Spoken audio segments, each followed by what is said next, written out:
দেশটা কিন্তু স্বাধীন হয়েছে মুক্তিযোদ্ধাদের জন্য, ভোগ করছেন আপনারা সবাই।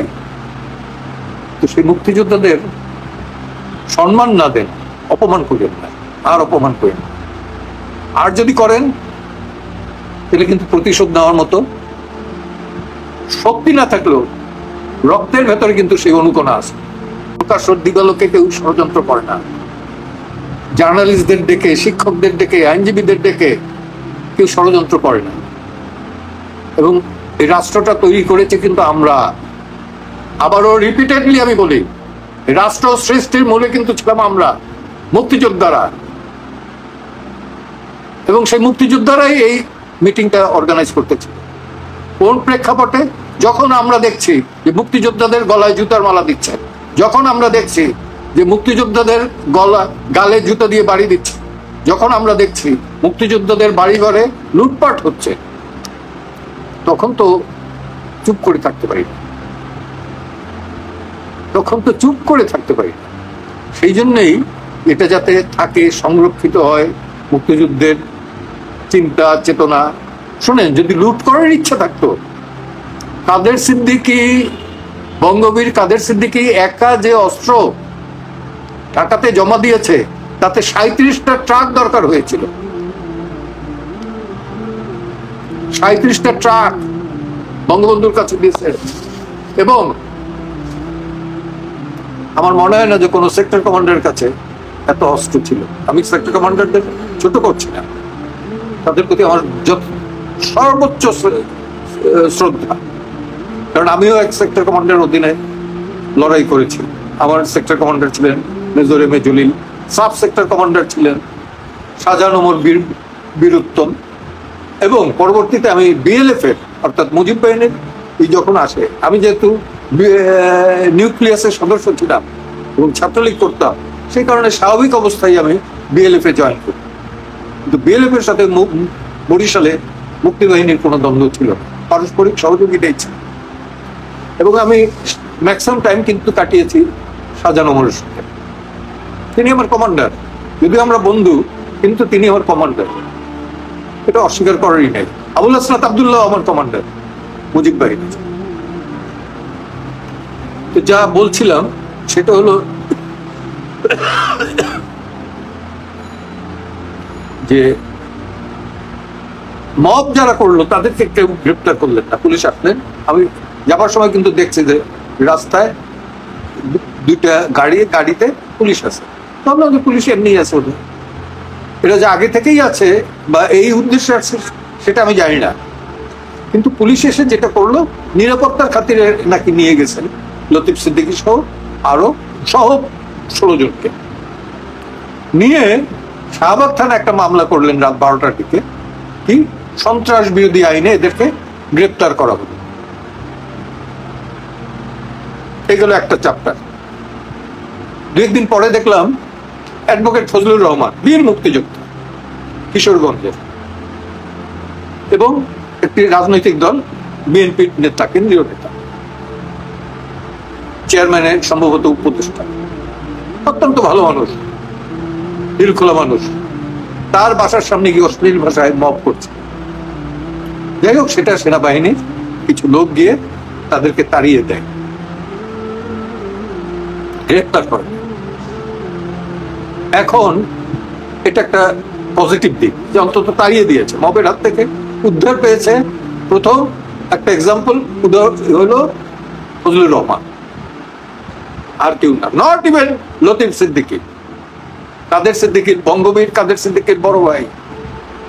বঙ্গবীর কাদের সিদ্দিকী বীরুত্তমের একমাত্র সিভিলিয়ান, যিনি বীরুত্তম ছিলেন, তার বড় ভাই।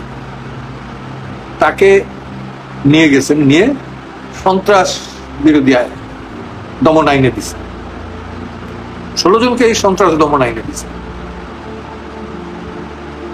আমি এখন মিনওয়াইল সেনা দপ্তরের একটা দেখলাম যে তারা মুক্তিযোদ্ধারা কোন রকমের অপদস্থ না হয়, অপমান না হয়, এই দায়িত্বটা তারা নিয়েছে, বলেছে যে আমরা এটা দেখবো।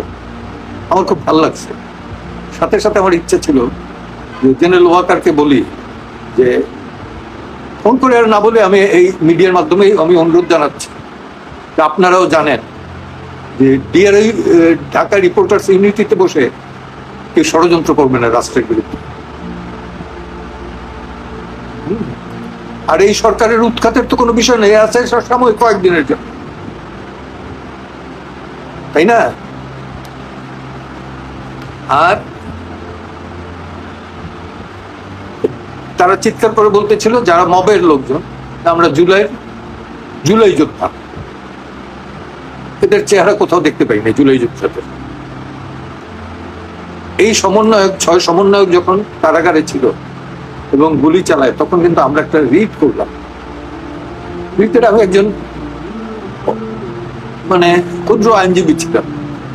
সেখানে আমাদের দাবি ছিল যে ছাত্রদের উপর গুলি না, যে কোনো তুমি গ্রেপ্তার করতে পারো। আর ডিবির হারুনকে কিন্তু আমি মানববন্ধনে, কোর্টের ভেতরে না, মানববন্ধনে বললাম যে ডিবির হারুন, তোমার এই দিন না, সামনের দিন আছে, হাতের টেবিল বন্ধ করো। কোর্টও কিন্তু এটা বন্ধ, এটা কি মস্করা পেয়েছেন উনি ভাত খাওয়াবেন আর এইটা ফেসবুকে দিয়ে দেবেন? যদিও মামলাটা আদালত খুব শুনতে ছিল, মিনওয়াইল তো ডিবি থেকে তাদেরকে রিলিজ দিল। রিলিজ দেওয়ার পরই তাদের একটি চিত্র দেখলাম যে কোটার বিরুদ্ধে আন্দোলন না, বললো বৈষম্য, এবং তারপরে এক দফা করতে গিয়ে তারা প্রথমেই যেটা করলো, মুক্তিযুদ্ধের 71-এর মুক্তিযুদ্ধ উপরে আঘাত রাখলো। এটা কি? এটা স্বাধীনতা না, স্বাধীনতা এটা দ্বিতীয় স্বাধীনতা। এবং সর্বপ্রথম যাদেরকে নিয়ে সভা হলো, তিনি জামাতের আমির, বয়স আমার জুনিয়র, এবং এক সময় নাকি আমার দল করতেন স্কুলে থাকতে, না কলেজে থাকতে আমি জানি না। তো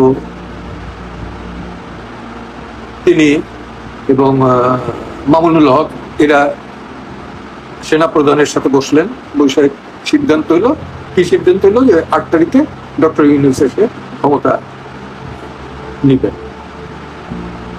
ডক্টর ইউনূসের আন্তর্জাতিক খ্যাতি সম্পন্ন মানুষ এবং শ্রদ্ধার পাত্র, যদিও তার সাথে আমার তার মতো জ্ঞানী তো আমি না, তার যে 3-0 থিওরি, এটার সাথে আমার ব্যক্তিগতভাবে বিরোধী আছে, সেটা নিয়ে আর পরে আলাপ করব। আমার মত যে সঠিক তা তো না, তার মতো যে সঠিক তাও না।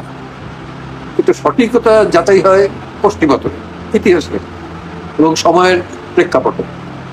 তো আসবে, দেশের ভালো হবে, ভালো হওয়া তো দূরের কথা, প্রথম আঘাতটাই আসলো মুক্তিযুদ্ধের উপর।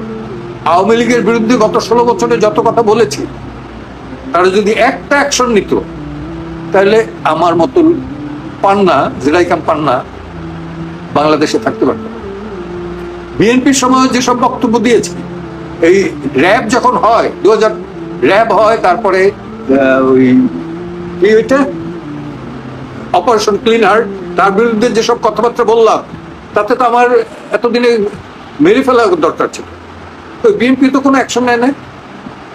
হ্যাঁ, 92-তে যখন জাহানার ইমামের নেতৃত্বে আমরা উদ্যোগ নিলাম গণ আদালত করার, তখন একটা মামলা হলো, সে মামলায় গ্রেপ্তারি পরোয়ানা বেরোলো, আমরা জামিন পেলাম এবং পরবর্তীতে মামলা শেষ।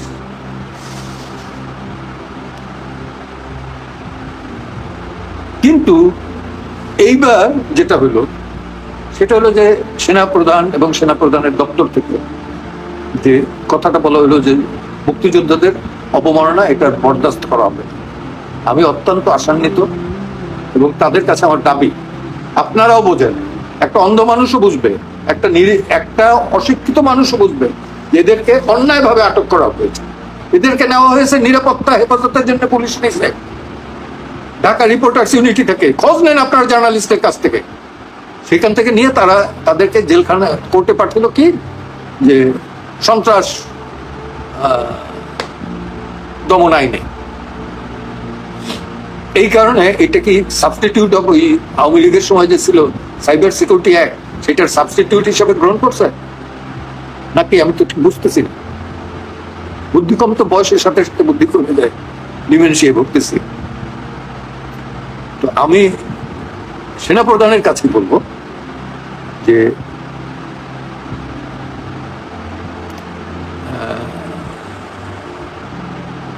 একটু এই দিকটায় নজর দিন। এরা এদেশের সূর্য সন্তান, অধিকাংশের বয়সে কিন্তু 70 উপর, অধিকাংশের বয়স 70 উপর। এর মধ্যে ইয়াং আছে কার্জন আর মঞ্জুরুল আলম পান্না,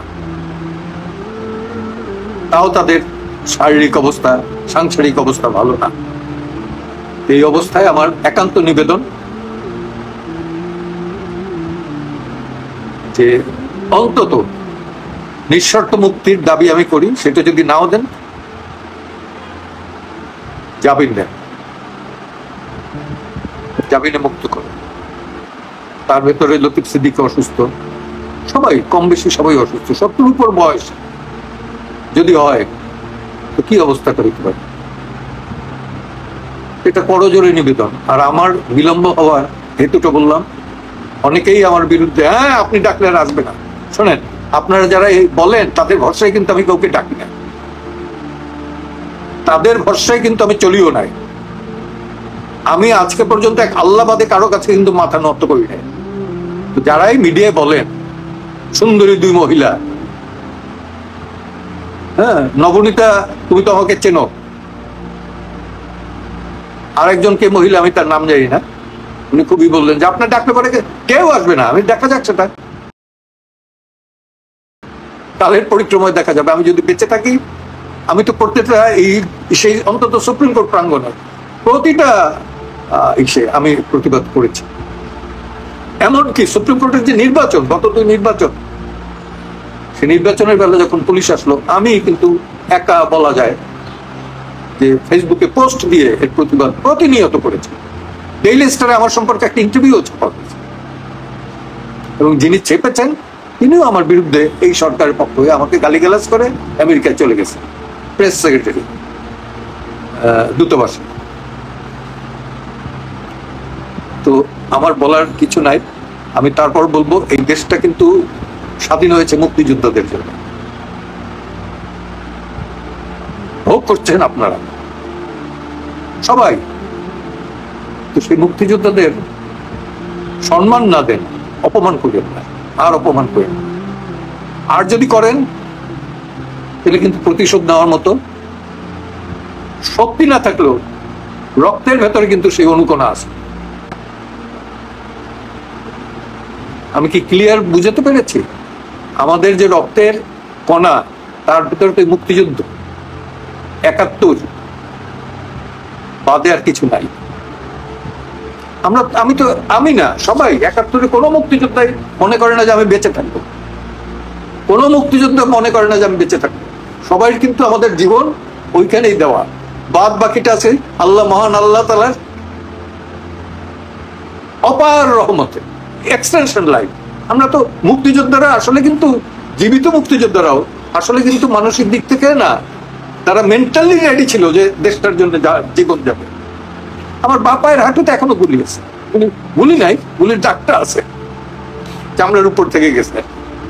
তাও যে যন্ত্রণা, যে কষ্ট, সেটা বুঝতে পারবো না। যাই হোক, তারপরও বলবো এই দেশ তো যে দলই করেন, মুক্তিযুদ্ধের মাধ্যমে পাকিস্তান হানাদারদের হাত থেকে, সেনাবাহিনীর হাত থেকে 30 লক্ষ শহীদের রক্তের বিনিময়ে, 2 লক্ষ মা বোনের ইজ্জতের বিনিময়ে এই দেশটা স্বাধীন হয়েছে। সেই পতাকা, সঙ্গীত, সেই স্লোগান, 71-এর সেই স্লোগান জয় বাংলা, এবং যুদ্ধটা হয়েছে কিন্তু এটা সত্যি বঙ্গবন্ধুর নামে।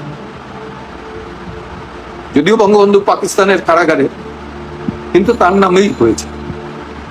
সেই বৈদ্যতলা গ্রামে বা মুজিবনগরে বসে যে শপথ হয়, সেখানে কিন্তু রাষ্ট্রপতি হিসাবে তাকেই ঘোষণা করা হয়েছে, বৈদ্যনাথ তলায়, যেটাকে পরবর্তীতে মুজিবনগর বলা হয়। এখনো 72-এর সংবিধান এবং এই মুক্তিযুদ্ধের জীবন্ত কিংবদন্তি অনেকেই বেঁচে আছে। জীবন্ত কিংবদন্তি বেঁচে আছেন লতিফ সিদ্দিকী, বেঁচে আছেন বঙ্গবীর কাদের সিদ্দিকী, বেঁচে আছেন একমাত্র সেক্টর কমান্ডার মেজর রফিক, সাবেক স্বরাষ্ট্রমন্ত্রী, বেঁচে আছেন শাহজাহান ওমর বীরুত্তম, বেঁচে আছেন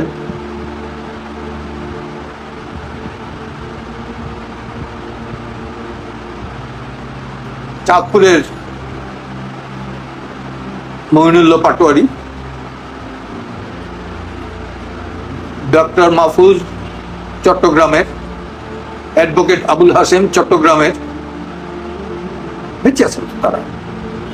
বেঁচে আছেন আসম আব্দুর রব, 2রা মার্চ 71-এ যিনি ঢাকা বিশ্ববিদ্যালয়ের বটতলায় দাঁড়িয়ে স্বাধীন বাংলার পতাকা উত্তোলন করেছিলেন, এবং 3রা মার্চ বঙ্গবন্ধুকে নিয়ে শাহজাহান সিরাজ, তোফায়েল ভাই, ইরাজ সবাই মিলে স্বাধীনতার ইশতেহার পাঠ করেন। সেখানে তো এগুলো লিখিত বক্তব্য, ইতিহাস থেকে তো মুছে ফেলা যাবে না। যদিও আমি 72 থেকে আওয়ামী লীগের সাথে সম্পৃক্ত ছিলাম না, কিন্তু এটা তো সত্যি, ইতিহাসের পাতায় আমি যতই চেষ্টা করি, বঙ্গবন্ধুর নেতৃত্বে যে মুক্তিযুদ্ধ হয়েছে, নেতৃত্ব মানে কি তার নাম নিয়ে, এটা তো অস্বীকার করার কোনো জো না। এমনকি সাবেক রাষ্ট্রপতি জিয়াউর রহমানও কিন্তু করেন, জিয়াউর রহমান করেন নাই, মঞ্জুর করেন নাই, কেউ করেন নাই, কর্নেল তাহের করেন নাই, মেজর জলিলও করেন নাই। মেজর জলিল সম্পর্কে বলতে গেলে পরে আমার আরো 1 মাস লাগবে বলতে, তার সম্পর্কে অনেক কিছু দেখি বিকৃতভাবে বলা। তো তার সার্বক্ষণিক সঙ্গী ওবায়দুর রহমান মোস্তফা এখনো জীবিত আছে, যদিও খুব অসুস্থ, জীবিত আছে। কর্পোরাল মজিদ জীবিত আছে। আর তার